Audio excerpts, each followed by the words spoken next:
Greetings, Neuse Little Pod listeners. This is your host, Matt Gore, reminding you to please like, follow, subscribe, and share the podcast on your available podcast apps such as Spotify, Apple Podcasts, YouTube, iHeartRadio, and any other podcast app you can think of.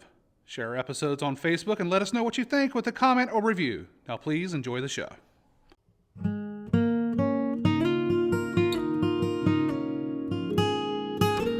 Good evening and welcome to Neuse Little Podcast. This is an audio program talking about the backstage antics and stories of running a small town community theater on the banks of the Neuse River located in Smithfield, North Carolina. We lovingly refer to the old girl as the Hut. We hope you enjoy.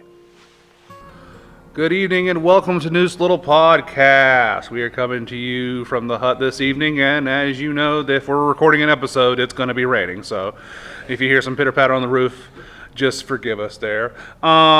We have us a special guest tonight. I don't want to get too confused with the Beths, but we have on our show Beth Cannon tonight.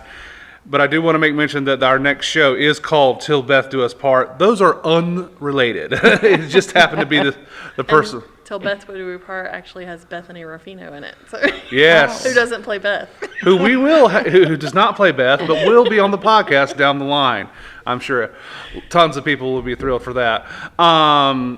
Now, I do want to mention that this person is, I'm meeting them for the first time, so I don't know them as well as Mita does. So I'm kind of going to hand it over to Mita for a little bit of an intro. I don't know, we'll take a swing at it and see how it goes. But Mita, who's our guest this evening? Our guest is Miss Beth Cannon, who basically I just met her a couple of weeks ago, honestly. We met and we talked on our porch.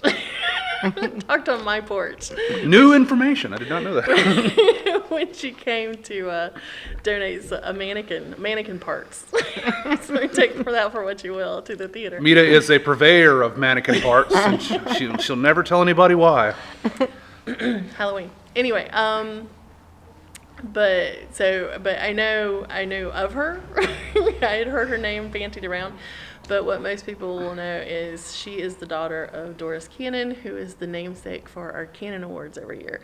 So we decided, since we didn't have the podcast back when Doris was alive, we wanted to bring Beth on and talk a little bit about her experiences with the theater and growing up with Doris Cannon as a mother, who was a huge supporter of the theater, and her experiences with our theater and some of the, the legacy that is Doris Cannon. So that's sort of what we were thinking. Well, welcome to the podcast, Beth Cannon. How are you this evening, ma'am? I'm doing good. How are you? Well, we're doing good. We're glad to have you here. Now, as Mina mentioned, that your mother was very much involved in the theater, although not on stage, I believe, right? I believe she did. I think early on she did a few. She did a few. Okay. Yeah. But she was mainly... She was a reporter for the town of Smithfield. Tell me a little bit about that. She wrote for Smithfield Herald for 20 years. She was the society editor, but, she kind of took off from there, and every time the theater would have a show, she would always write about the shows. A society editor in Johnston County. In what era are we talking about here? 70s, 80s? She started working at the Herald in 1970. Okay. So besides Neuse Little Theater, what was she mainly covering and stuff like that? Well, to start with, she would do like the weddings and things, and she would bring the groom into the picture and how they met, and she kind of changed the way that a wedding was announced. So she'd interview them almost, ask them questions. Yes. So she was doing the podcast thing early on. She was changing up the format. Now, how did she get involved with Neuse Little Theater? Because she was there from the beginning, right? If I'm not mistaken. She was. Okay. I'm not really sure how she got involved. Her interest in everything, in acting, and just she had a passion for the arts and acting and everything. Did she have a vested interest in the social scene in Johnston County? I mean, was she trying to make it? Was she trying to bring more things to the area? That type of deal. Yes. Yes, she was. Quote unquote cultured up a little bit. Right. She was a real supporter of the arts, if I remember correctly. She was. So I just remember every time we did a show, and granted, I think she had stopped writing when I started with the theater, but I remember periodically she would decide she would write an article and she would force Scott Buljack to put it in the paper. She goes, Scott, I've written this. And Scott would go, okay, fine. And he'd put it in the paper. Because I got the impression she was a little like Mary George. You didn't say no when she asked you to do something for her. And so when we did a show, she would write it before the show. She didn't do a review, but she would come out and she would do sort of the preview, like kind of like they do now. But she knew the people, she knew the theater, and she was the biggest supporter and the biggest cheerleader for the theater that we had. So I just remember she would come out with these huge articles, like half a page in the paper about, this great show we were doing. It didn't matter if it was But That's what Darius Rose said. He said it didn't matter if it was horrible. It was great when she wrote it. Right.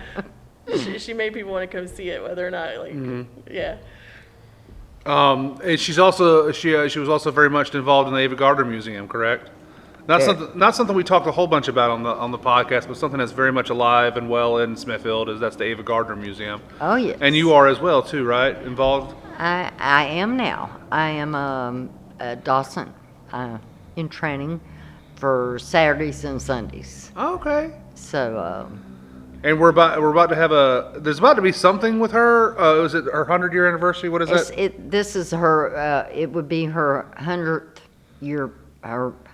birthday. She was born Christmas Eve. So this year she would have been 100. So they're having all kinds of things going on. And I know I believe it's 7th, 8th, and 9th of October, they're having the Ava Festival, and it's between the museum and the Heritage Center. And of course I'm not quite sure of all the details of things going on, but there's things throughout the year that are going to be happening with that. Usually they're pretty good at doing stuff, really kind of hoopla it up over there when they decide to. Oh, yes. And Mama was very involved with the museum and a very... I believe the museum needs to have. We talked about it with Chris Johnson, I think. Back ages ago, there was the Ava Gardner Festival, and then there was the Ava Gardner Independent Film Festival. And it was not even related to the Ava Gardner Museum. But you're talking about this dude on the walks, aren't you? On the walks. The Ava Gardner walks. We had what we called Ava's Midnight Stroll. And he took us on a tour of the town, sort of, and all the historic places in town. And we walked all the way out to the cemetery to see the grave. And it was the funniest and best experience I've ever had wandering around at midnight. Oh, cool. Actually, you guys probably could do a much better job than he did. This was kind of I've heard this story before, I was not there, but this was kind of like a one-man show type of deal. All the facts might not be entirely accurate. Like, hey, see this spot over there? Ava Gardner might have stood there, It's kind of that type of deal. It's like, oh, great. Right. Get a picture of that. He'd be like, this is the Howell Theater. Ava might have come and seen a movie here. But it was a lot of fun that first year he did it, because the people on the walk were very excited about it.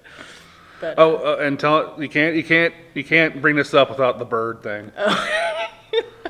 We were out by the cemetery, and of course they put a little shot glass of booze and a cigarette on the gravestone and some flowers, and everybody brought her a little bit of a tribute, if you will. A token. And we were sitting there, and it got real quiet. We were all standing there kind of contemplating, and this bird starts singing. And this woman goes, "Oh, it's Ava. She's singing for us." And we're just, there's a handful of us back in the back going. The ones with half a brain in the background, yeah. Right. Yeah. She was just like, "Oh, it's Ava. She's come to visit us." And this was at midnight? This was at like 12:30 at night, yeah. But yeah. Flee from my grave. No, it was a lot of fun. But I think that the Heritage Center probably would do a much more historically accurate tour. Right. Stuff that actually happened. Yes. That's great. The idea of this person piggybacking onto Ava Gardner and just doing his own thing is kind of hilarious to me. Like, I know how I'm going to get into the thing. He was a character, that's for sure. All right. So, do you remember as a child, Beth, some of the productions that you were brought to at the Neuse Little Theater? I remember Oklahoma. Oh, I loved it. Of course, Johnston. Mother wrote that. And we have not talked about that at all, so we can talk Oh, about yeah, that. go ahead. I really don't want you referring to here. I don't know what to say about it. I know that there was like 250 cast members. If you say so. I know very little about it except for that she wrote it.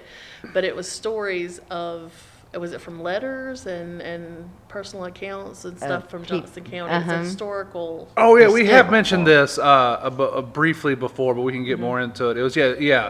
I thought you were still talking about Oklahoma. I was like, what? But it was a Johnston County centric series of an anthology of short plays or whatever, and that was done here. So And yeah, it was done at Johnston Community College in the theater. so your mother wrote this piece about life in Johnston County that was kind of like an encapsulation of different aspects, right?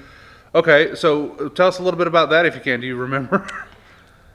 I really don't. I know that there was a lot of people in it, and I've got it on DVD. And I believe I've given a CD to Todd Johnson to the Heritage Center. I'm going to go steal it.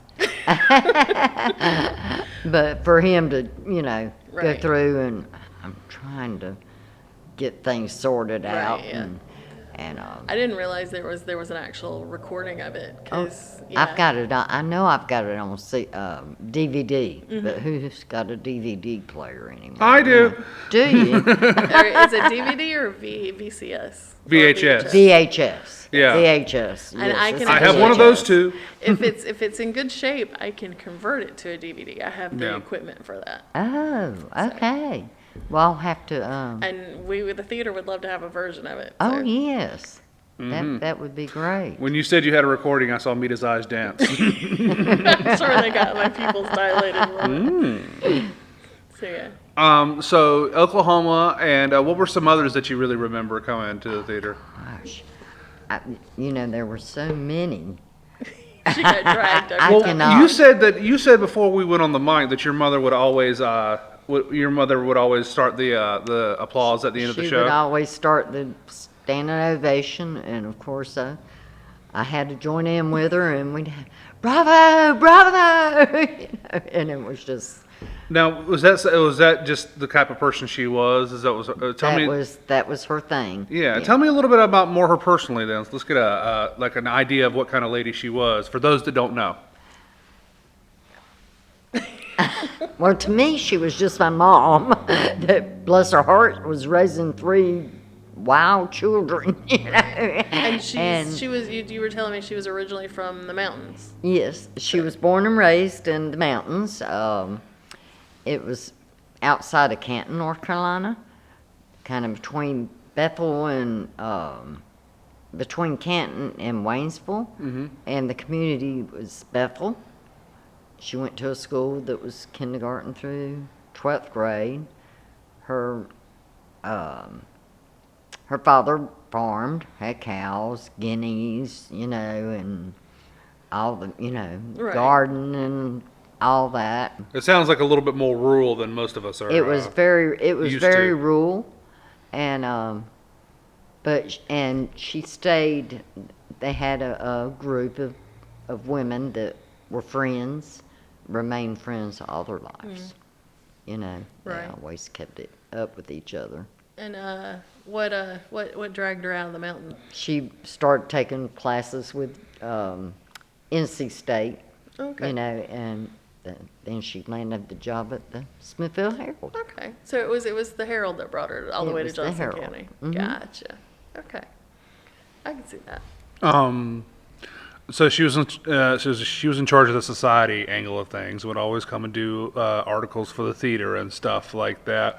Now you said she had you keep talking about Darius. Were her and Darius friends, or were they go way back? What was their relationship like? They were friends, and Darius had told me that she encouraged him into the theater, and he thought he didn't have any talent. On our first episode, he does tell that story. Yes, yes, and of course. I think he calls it a little more forceful, but yeah. not encouraged, but like basically dragged, kicking and screaming.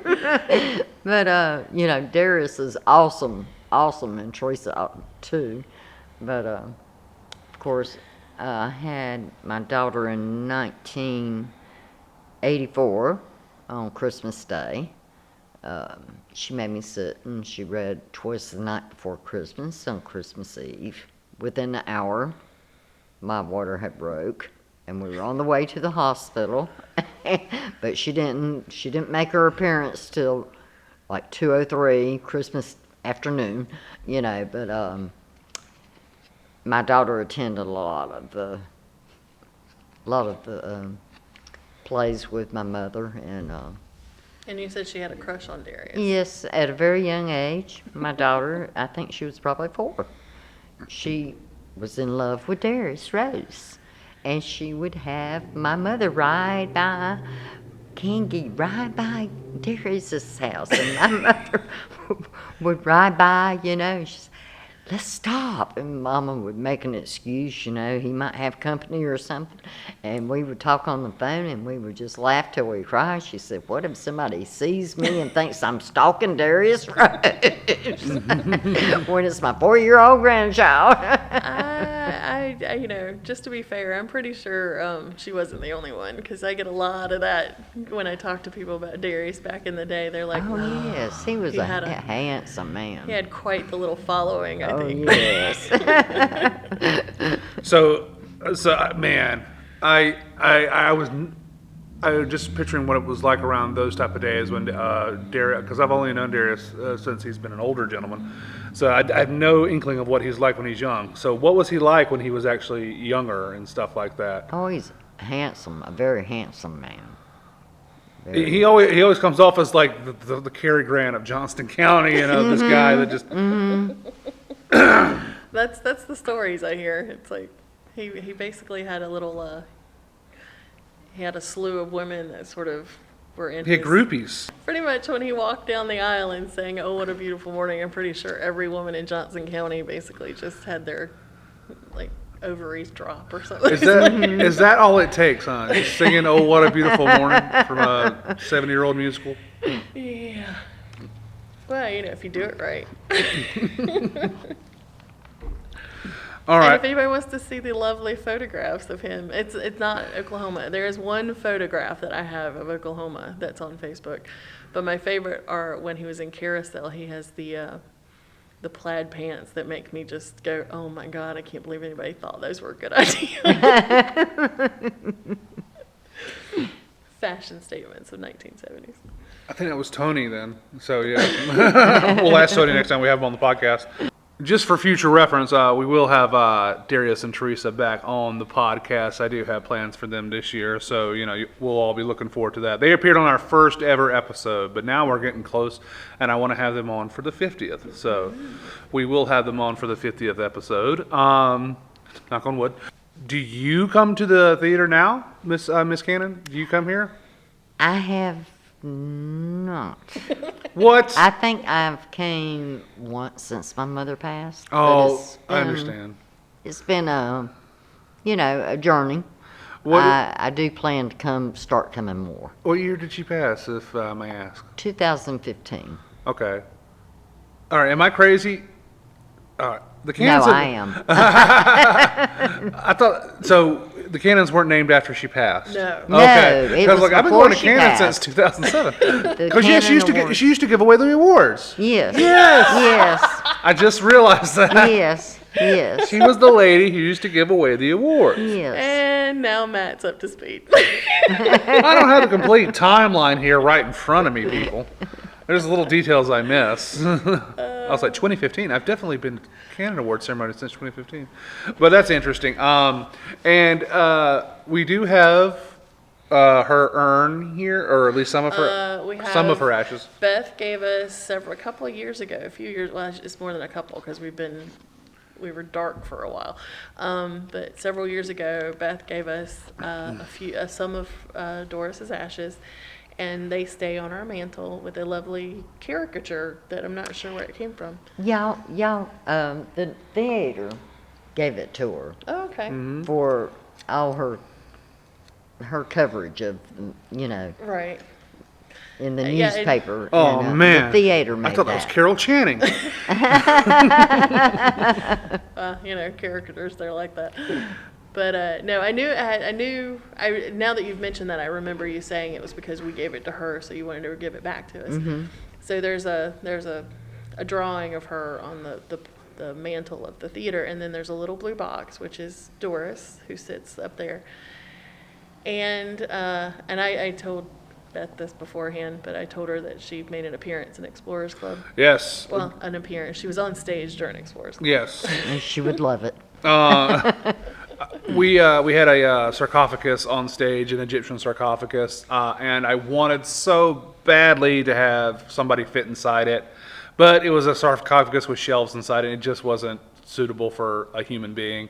It would just not fit. But Mita told me afterwards. She didn't let me know till afterwards, probably strategically, so I wouldn't tell anybody else.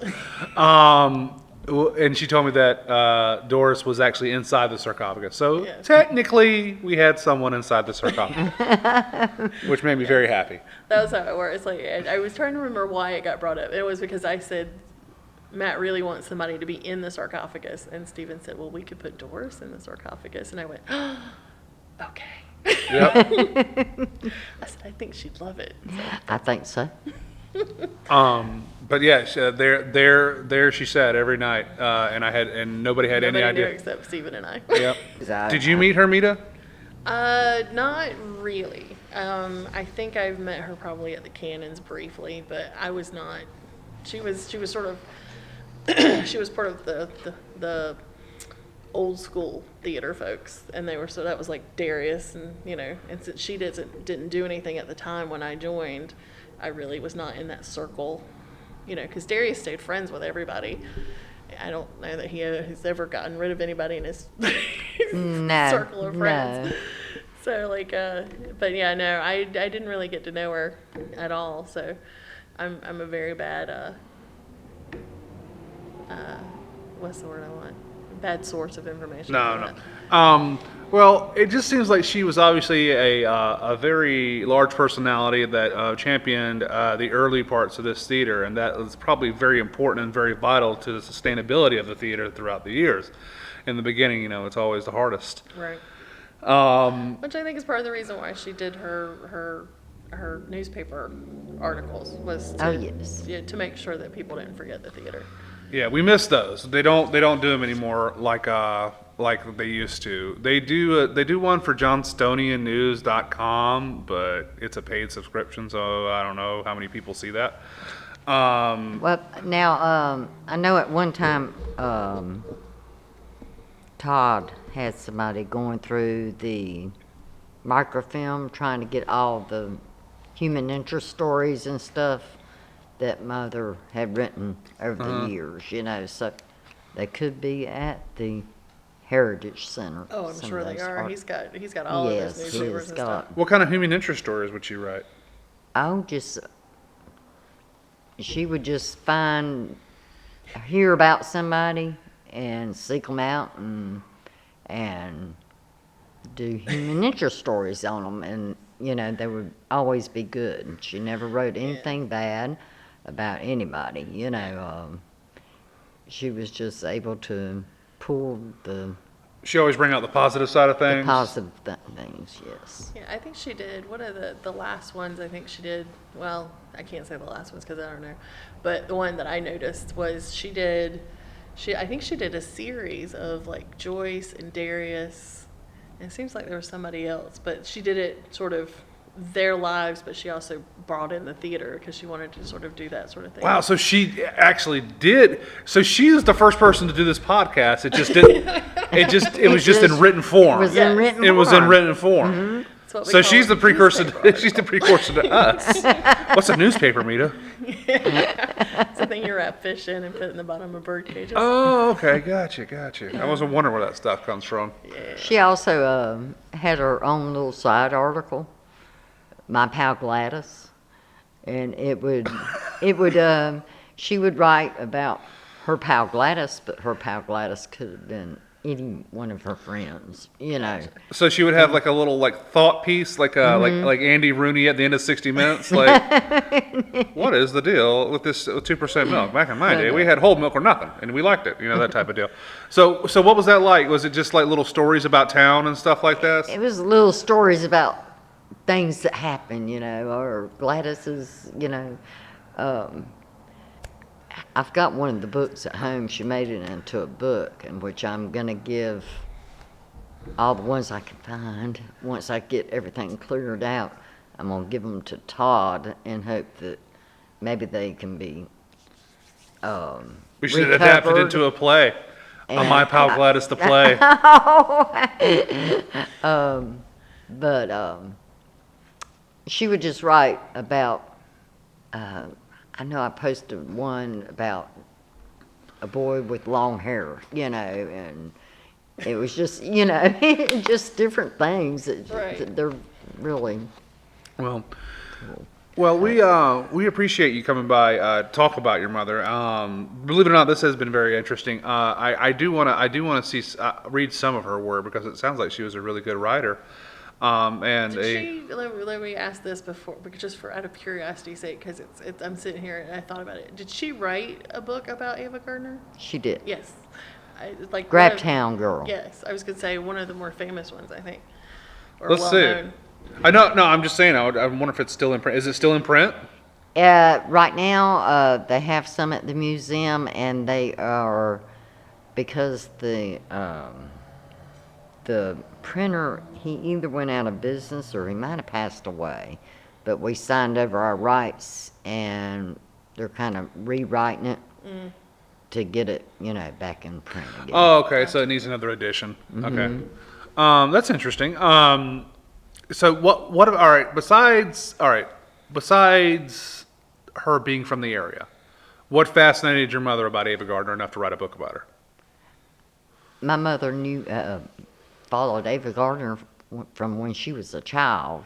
Ava was a little bit older than her, but as my mother was coming up in the mountains, she was just fascinated with her.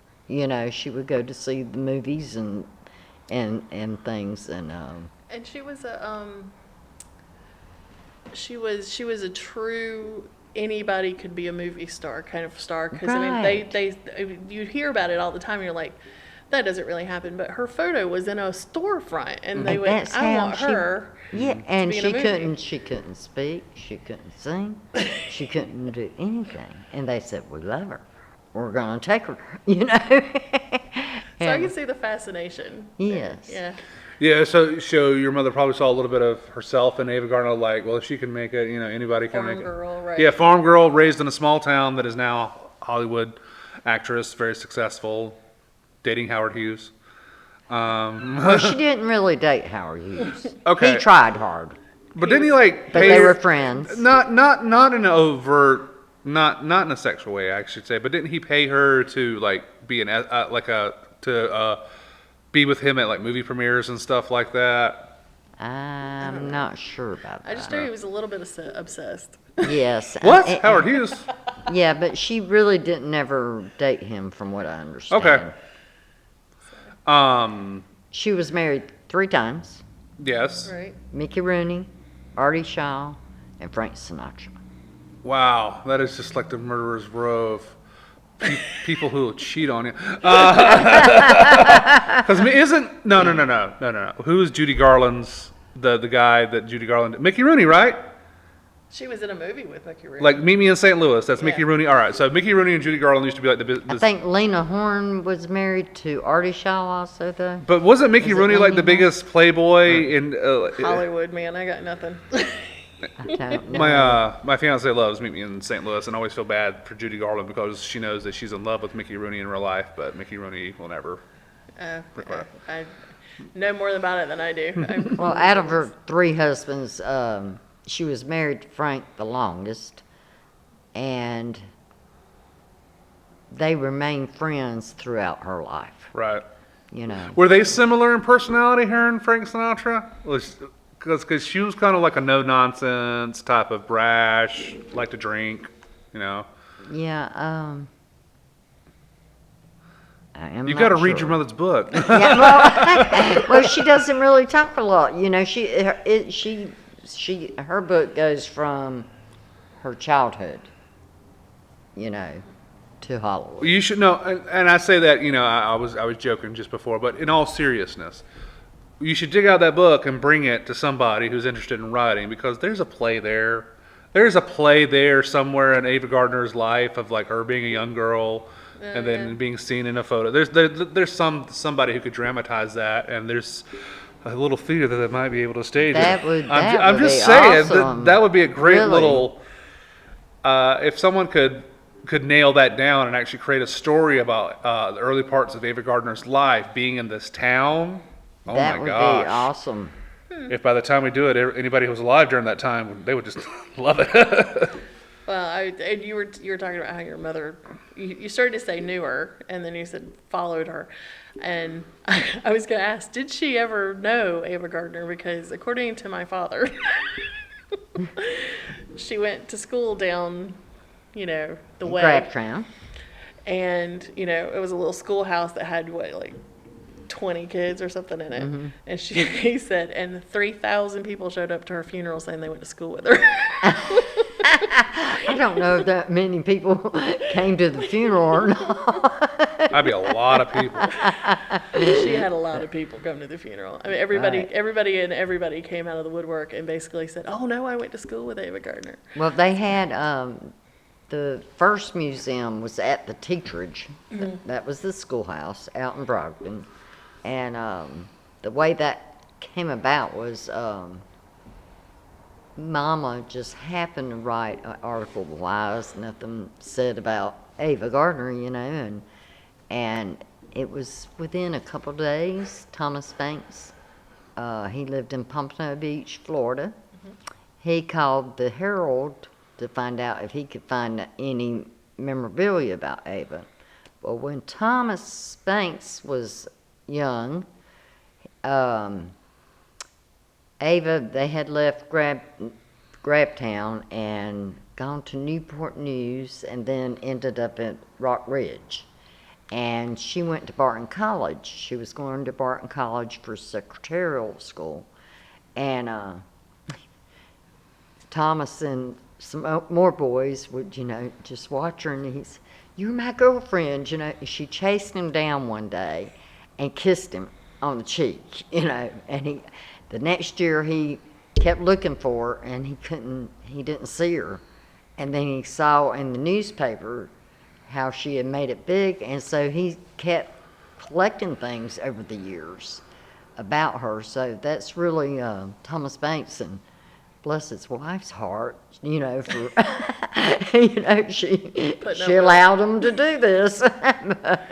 Well, I knew that the Ava Gardner Museum sort of sprung from someone's personal collection of things. That was his personal collection, and they bought the teacherage, and they would come up every summer. And of course, Mama stayed, you know, she volunteered and helped and did everything, you know, and would take people out there if they weren't here, or, you know, and they wanted to go, she would take people out there. Before it was a, what's the word I want? No, it's right on the tip of my tongue. I got nothing. Before it was sort of an established, had Right. procedures involved and stuff. Yeah.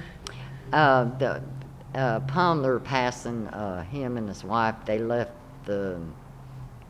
everything to the town.